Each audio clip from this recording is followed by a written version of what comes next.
রেলের ধাক্কায় মৃত্যু হলো এক ব্যক্তির। আর এই ঘটনাকে কেন্দ্র করে ব্যাপক চাঞ্চল্য ছড়িয়েছে এলাকায়। ভয়াবহ এই ঘটনাটি ঘটে মাথাভাঙ্গা রেল ব্রিজের কাছে। মৃত ব্যক্তির নাম নারায়ণ দাস, বয়স 30। তিনি মাথাভাঙ্গার খাটের বাড়ি এলাকার বাসিন্দা। জানা গেছে, সকালবেলায় রেল সেতু সংলগ্ন এলাকায় হাঁটার সময় নারায়ণ দাস ট্রেনের ধাক্কায় গুরুতর আহত হন, এমনকি ঘটনাস্থলেই তার মৃত্যু হয়। এই ঘটনাকে কেন্দ্র করে স্থানীয় এলাকাবাসীর মধ্যে চাঞ্চল্য ছড়িয়ে পড়ে। খবর পেয়ে মাথাভাঙ্গা থানার পুলিশ এবং রেল পুলিশ দ্রুত ঘটনাস্থলে পৌঁছায়। পুলিশ মৃতদেহ উদ্ধার করে ময়নাতদন্তের জন্য মাথাভাঙ্গা মর্গে পাঠায়। দুর্ঘটনার সঠিক কারণ জানতে তদন্ত শুরু হয়েছে। স্থানীয় বাসিন্দাদের মতে, রেললাইনের আশপাশে নিরাপত্তার ঘাটতির কারণে এই ধরনের দুর্ঘটনা ঘটছে।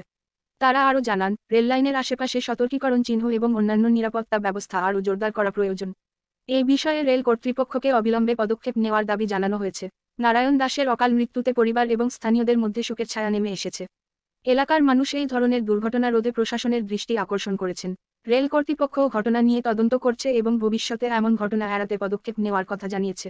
মৃতের দাদা সুজন দাস জানান, তার কাছে খবর আসে যে তার ভাই আত্মহত্যা করেছে। তারপর তিনি ঘটনাস্থলে গিয়ে দেখতে পান তার ভাই পড়ে রয়েছে রেল লাইনে। তবে ট্রেনের ধাক্কায় মৃত্যু নাকি আত্মহত্যা সে বিষয়ে স্পষ্ট জানা না গেলেও ঘটনার তদন্ত শুরু করেছে পুলিশ। কালকে রাত্রেবেলা আমি থানাতে ছিলাম। এখান থেকে যাওয়ার পরে সারা রাত বাড়িতে ছিলে বসছে। সকালবেলায় আবার আমি তো দোকান করতেছি, আমার দোকানের সামন দিয়ে গেল। এখন ব্রিজে এখন কী করছে না করছে আমরা বলতে পারি না। দেখছে এলাকার লোকজন দেখছে, ওদিকে দেখে আমাকে ফোন করলো।